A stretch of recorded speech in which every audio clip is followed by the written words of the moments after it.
بسم اللہ الرحمن الرحیم۔ السلام علیکم۔ میں اشکی ملک آپ کی خدمت میں حاضر ہوں۔ عمران احمد خان نیازی کی اڈیالہ جیل سے منتقلی کے حوالے سے مختلف فورم پہ بہت زیادہ دعوے کیے جا رہے ہیں۔ اس ویلاگ میں آپ کے ساتھ انسائیڈ سٹوری شیئر کروں گا کہ کیا عمران احمد خان نیازی کو واقعی اڈیالہ جیل سے کہیں شفٹ کیا جا رہا ہے، اور اگر کیا جا رہا ہے تو کون سی جیل میں ان کو شفٹ کیا جائے گا، کیونکہ بات تو یہ کی جا رہی ہے کہ شاید ان کو پشاور شفٹ کیا جائے گا یا خیبر پختونخوا کی کسی جیل میں شفٹ کیا جا سکتا ہے۔ لیکن جو میرے پاس انفارمیشن ہے وہ میں آپ کے ساتھ شیئر کروں گا۔ اسی طرح میاں نواز شریف کا حلقہ یعنی کہ NA 130 کھولنے کے حوالے سے بھی بہت سارے دعوے کیے جا رہے ہیں، کیا سرائیاں کی جا رہی ہیں، اس کی حقیقت بھی آپ کے ساتھ شیئر کرنی ہے۔ لیکن یہ اصل میں یہ خبریں کہاں سے رہی ہیں یہ بھی آپ کے ساتھ شیئر کریں گے۔ اور سر اس کے ساتھ ساتھ سفید ہاتھیوں کا ذکر، وہ سفید ہاتھی جو کہ اس قوم کے گلے پڑے ہوئے ہیں، یعنی کہ سرکاری ادارے۔ ایک سرکاری ادارے میں 2 دن کے دوران 48 لاکھ روپے صرف چائے پانی پر صرف کیے گئے ہیں۔ اور اب بھی اگر یہ کہیں کہ جی پاکستان کے پاس پیسہ نہیں ہے یا پاکستان کے ادارے جو ہیں وہ خسارے میں ہیں، تو میرا خیال ہے کہ پھر کم از کم یہ چائے پانی جو ہے اسی کو کنٹرول کر لیں تو حالات بہتر ہو سکتے ہیں۔ چلیں جی ویلاگ کا آغاز کرتے ہیں، لیکن سب سے پہلے بات کریں گے ایئر چیف مارشل جناب ظہیر بابر سدھو صاحب کی، کہ جن کو ان کی مدت ملازمت میں 1 سال کی توسیع دینے کے حوالے سے ذرائع کا کہنا ہے کہ سمری وزیر اعظم کی طرف سے صدر مملکت کو بھجوا دی گئی ہے۔ یعنی کہ جب ظاہر فیصلہ ہو چکا ہے، یہ تو نہیں ہوگا نا کہ پیپلز پارٹی کو اعتماد میں لیے بغیر وزیر اعظم صاحب نے یہ فیصلہ کر لیا ہو۔ اور ویسے بھی یہ توسیع دینے کے معاملے پہ صدر زرداری صاحب اور شاید میاں شہباز شریف صاحب کی جو ہے نا وہ اپنا ایک ذہنی ہم آہنگی بھی ہے۔ اس کی وجہ یہ ہے کہ میاں نواز شریف کا یہ کریڈٹ ہے کہ انہوں نے آج تک کسی بھی آرمی چیف کو یا کسی بھی اس قسم کے جو عہدیدار ہیں ان کو توسیع نہیں دی۔ ان کی جب ٹرم کمپلیٹ ہوئی تو اس کے بعد ان کو جانا پڑا۔ ایون کہ میاں نواز شریف کا جو لاسٹ دور تھا 2013 سے 2017 والا، اس میں راحیل شریف صاحب نے بڑی لابنگ کی تھی، اور میاں نواز شریف سے وہ ڈائریکٹلی بھی انہوں نے ایک موقع پہ کہا تھا کہ جی آپ مجھے توسیع دے دیں اور آپ کے سارے کیسز جو ہے وہ ختم ہو جائیں گے یا پھر میں دیکھ لوں گا، لیکن ان کو توسیع نہیں دی گئی تھی۔ جبکہ دوسری طرف جناب آصف علی زرداری صاحب جب اس سے پہلے صدر مملکت تھے اور اس وقت مرکز میں ان کی حکومت تھی پیپلز پارٹی کی، اس وقت جناب اشفاق پرویز کیانی صاحب کو توسیع دی گئی تھی۔ یعنی کہ توسیع کے معاملے پہ میرا خیال یہ ہے کہ جناب شہباز صاحب اور آصف علی زرداری صاحب کی جو ذہنی ہم آہنگی ہے وہ موجود ہے۔ لیکن یہ جو توسیع دی جا رہی ہے اس کے ساتھ ساتھ انہوں نے وہ کیا کہتے ہیں ایک تیر سے کئی نشانے ایسے کیا ہے۔ مطلب توسیع دی گئی ہے ایئر چیف مارشل کو، اور ترا کٹتا ہے جناب یوتھیاں دا، کیونکہ اس توسیع کی خبر آنے کے بعد یوتھیوں نے مختلف سوشل میڈیا جو ان کے پلیٹ فارمز ہیں اس میں آپ یہ واٹس ایپ گروپس وغیرہ جو ہیں ان میں جناب یہ بحث شروع ہو چکی ہے، لیں جی توسیع کا آغاز ہو چکا، لیکن اصل توسیع جو ہے وہ اب ہونے جا رہی ہے۔ مطلب وہ تاثر یہ دینے کی کوشش کر رہے ہیں کہ موجودہ چیف جسٹس قاضی فائز عیسیٰ صاحب کو توسیع دینے کے حوالے سے حکومت کوئی آئینی ترمیم کرنے کے بارے میں سوچ رہی ہے۔ اسی طرح یہ بھی کہا جا رہا ہے کہ جی اس توسیع کا مطلب یہ ہے کہ موجودہ آرمی چیف کو بھی توسیع ملے گی۔ ابھی میرا خیال ہے کہ بڑا ٹائم پڑا ہے آرمی چیف صاحب کی بھی وہ ٹائم آنے میں، اور چیف جسٹس صاحب کے بھی، اور میرا خیال ہے کہ آرمی چیف صاحب کے حوالے سے توسیع کا معاملہ تو جو ہے وہ حل ہو چکا ہے۔ اگر وہ توسیع دینا چاہیں تو کوئی بڑا ایشو نہیں ہوگا، کیونکہ اس حوالے سے آئین میں جو امینڈمنٹس کرنی تھی وہ کر لی گئی۔ لیکن چیف جسٹس صاحب کے حوالے سے یہ اتنا آسان معاملہ نہیں ہوگا اگر کوئی سوچ بھی رہا ہے، کیونکہ اس پہ وکلا کی طرف سے بھرپور قسم کی مزاحمت کا سامنا کرنا پڑے گا۔ تو میرا خیال ہے کہ یہ ذرا ویسے ہی انہوں نے نا ترا کڈیا جے، باقی اس طرف شاید یہ نہ جائیں۔ اور اس کے علاوہ سر یہ جو 2 دن میں 48 لاکھ روپے کا صرف چائے پانی، مطلب اس میں وہ سرکاری جو ادارہ ہے اس کے ملازمین کی تنخواہیں شامل نہیں ہیں، ان کا TADA شامل نہیں ہے، ان کی ٹرانسپورٹیشن کا خرچہ شامل نہیں ہے. یہ صرف 2 دن کے دوران اس ادارے کا جو ہیڈ آفس ہے وہاں پہ صرف چائے پانی پہ خرچ کیا گیا ہے. یہ ادارہ حکومت کی ترجمانی کرتا ہے، اور اس کے علاوہ چونکہ یہ جب چل رہا تھا نا الیکشن، تو الیکشن کے دوران 2 دن کے دوران انہوں نے جو اپنی ذمہ داری کا کیا کہتے ہیں ذمہ داری ادا کی، ظاہر ہے جو حقائق لوگوں تک پہنچائے. چونکہ ترجمانی سے مراد یہ ہے کہ یہ ابلاغیات کا ادارہ ہے، میں نام دانستہ طور پہ نہیں لے رہا. آپ سمجھ جائیں گے کہ انہوں نے جو 2 دن تک مسلسل کام کیا، اور نہ صرف انہوں نے بلکہ اور کئی ادارے تھے، پرائیویٹ ادارے، انہوں نے بھی اپنا بھرپور کردار ادا کیا. اور بعض پرائیویٹ اداروں کے کردار کی وجہ سے آج تک پاکستان جو ہے نا ان الیکشن کے بعد آج کے دن تک ہیجانی کیفیت میں مبتلا ہے. اب تو میرا خیال آپ کو سمجھ آ چکی ہوگی. تو سر اس ادارے میں اس کا ہیڈ آفس جو اسلام آباد میں ہے، وہاں پہ 2 دن کے دوران جو انہوں نے اپنی ذمہ داری ادا کی، اس دوران وہاں پہ جو ملازمین تھے جو اس ڈیوٹی پہ متعین تھے، اور ان کے ساتھ جو مہمان وغیرہ آ رہے تھے، ان کی صرف ریفریشمنٹ کے لیے چائے، کافی، سنیکس وغیرہ، اس پہ جناب مجموعی طور پہ 48 لاکھ روپے جو ہے وہ خرچ کیے گئے ہیں. اور اسی ادارے کا جو ذیلی آفس ہے دوسرے شہر میں، آپ کسی دوسرے صوبائی دارالحکومت کی بات میں کر رہا ہوں، شہر کا نام بھی نہیں لوں گا، وہاں پر رمضان المبارک کے دوران افطاری کے لیے 7 اہلکاروں کو جو ہے وہ اپنا آئی تھنک کہ 3 دن کی افطاری کے لیے ان کا 3000 کا جو ہے وہ پیکج اپروو کیا گیا. اور مزے کی بات یہ ہے کہ وہ 3000 بھی ان کو نہیں دیا گیا، بلکہ وہ کیشیئر صاحب نے وہ کیا کہتے ہیں نا اپنا ڈنڈی پٹی،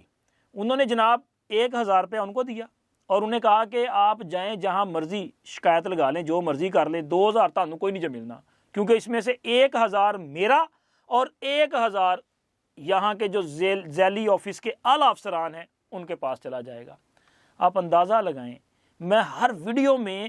سرکاری ملازمین کے خلاف آواز اٹھاتا ہوں، لیکن یہ اتنی بے شرم قوم ہے کہ ان کو شرم نہیں آتی.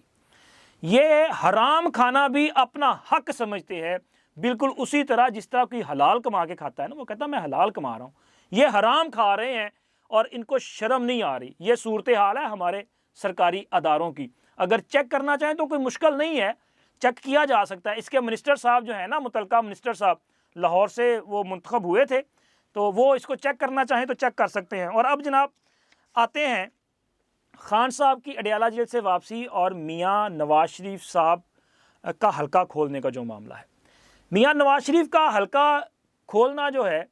اس پہ گزشتہ چند دنوں سے بڑی ٹرولنگ کی جا رہی ہے،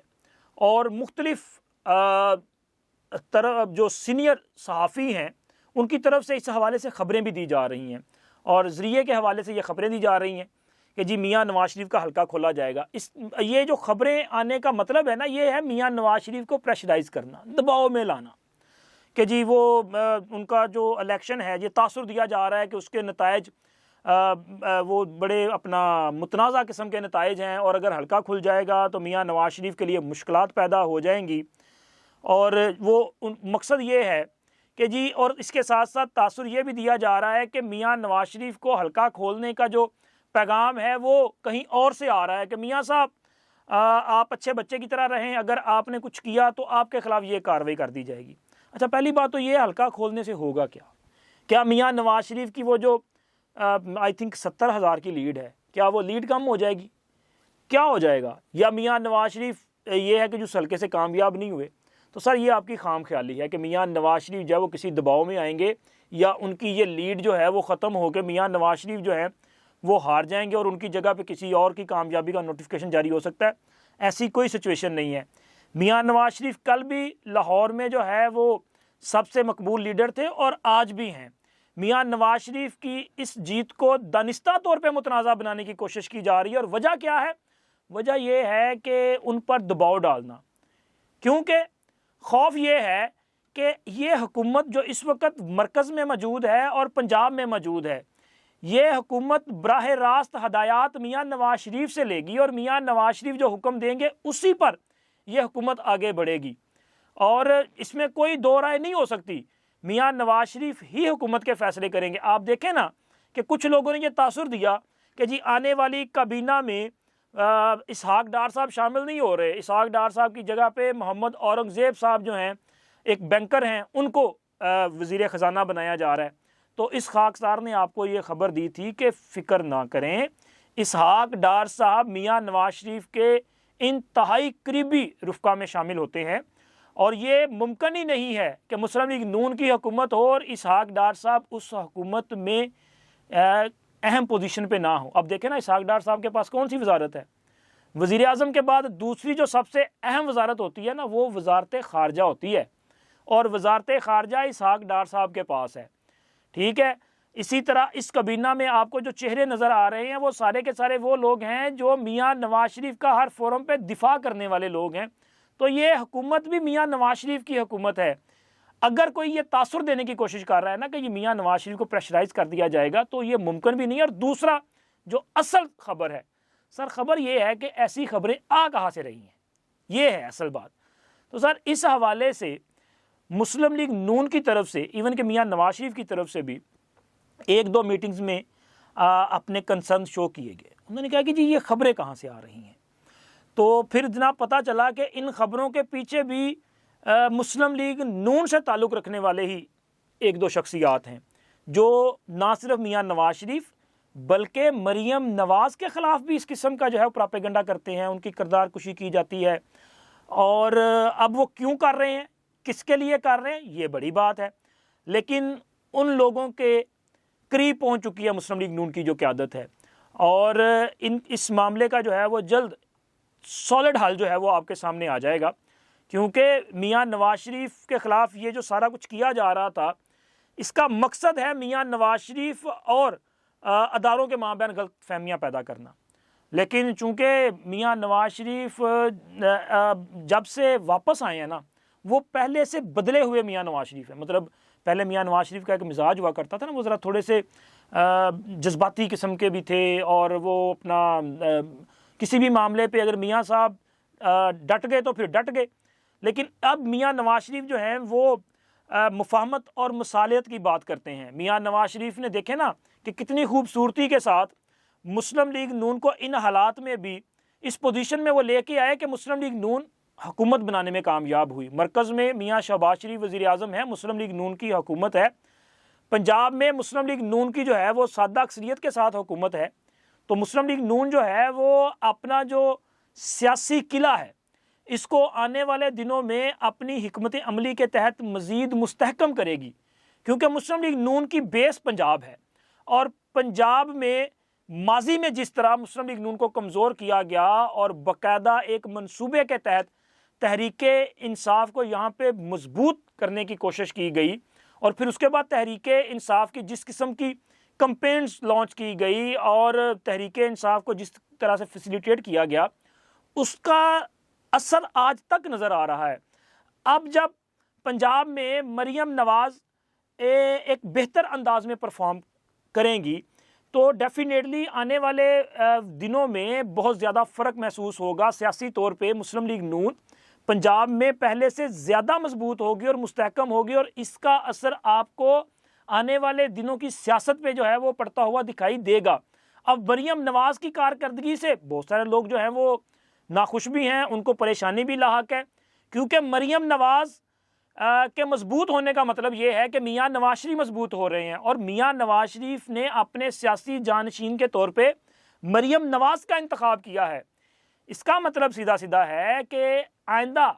کے الیکشن میں مسلم لیگ نون کی قیادت مریم نواز کے پاس ہو سکتی ہے، اور آئندہ 5 سال کے بعد ہونے والے انتخابات میں وزارت عظمیٰ کے امیدوار کے طور پر بھی مریم نواز جو ہیں وہ ٹاپ آف دی لسٹ ہو سکتی ہیں۔ اب وہ کون سی طاقتیں ہیں جو یہ چاہیں گی کہ اس قسم کے حالات پیدا نہ ہوں، تو سر وہ آپ اندازہ لگا سکتے ہیں کہ ان کو ہوگا نا کہ اتنی مضبوط کوئی بھی نہ ہو کہ معاملات جو ہیں وہ نکل جائیں۔ اور اس کے ساتھ ساتھ عمران خان کی جو شفٹنگ کا معاملہ ہے اڈیالہ جیل سے، باقاعدہ ایک سکول آف تھاٹ جو ہے وہ اس حوالے سے ٹرولنگ کر رہا ہے کہ جی عمران خان کو آفر کر دیا گیا ہے کہ جی آپ پشاور یا KPK کی کسی بھی جیل میں جو ہے وہ چلے جائیں اور وہاں پہ جا کے اپنی سزا وغیرہ پوری کریں، آپ کی حکومت ہے، اس سے حالات بھی بہتر ہو جائیں گے، آپ ڈائریکٹلی جو ہے وہ معاملات کو دیکھ سکیں گے۔ اچھا یہ نہ تو اس کا کوئی سر ہے نہ پاؤں ہے، کیونکہ نہ تو عمران خان کو ایسی کوئی آفر کی گئی ہے اور نہ ہی کسی فورم پہ اس قسم کی کوئی تجویز جو ہے وہ زیر غور ہے، بلکہ عمران خان سے ملاقات کے لیے پنجاب حکومت سے اور انتظامیہ سے اجازت لینی پڑتی ہے۔ ایون کہ خیبر پختونخوا کے وزیر اعلیٰ نے ملاقات کے لیے اجازت مانگی تھی، اجازت ملنے کے بعد وہ ملاقات کے لیے گئے۔ لیکن جو خبر میرے پاس ہے سر، خبر یہ ہے کہ عمران خان کو اڈیالہ جیل سے شفٹ کرنے کے حوالے سے اصولی فیصلہ کر لیا گیا ہے۔ لیکن کچھ پرابلمز ہیں، کچھ ہڈلز ہیں۔ ہڈلز یہ ہیں کہ عمران خان کے خلاف اس وقت جیل میں 190 ملین پاؤنڈ کرپشن کیس جو ہے وہ چل رہا ہے، جس کی سماعت جیل میں کی جا رہی ہے، اور اس کے علاوہ 9 مئی کے کیسز بھی ہیں، لیکن 9 مئی کے کیسز میں ان کی زیادہ تر پیشی جو ہے وہ ویڈیو لنک کے ذریعے کی جاتی ہے۔ اصل مسئلہ یہ جو کرپشن کیس ہے القادر والا، اب فیصلہ یہ کیا گیا ہے کہ اس کیس میں فیصلہ ہونے کے بعد عمران خان کو اڈیالہ سے شفٹ کر دیا جائے گا، اور اڈیالہ سے شفٹ جب کیا جائے گا تو اس کے لیے مختلف تجویزیں زیر غور ہیں، لیکن سب سے جو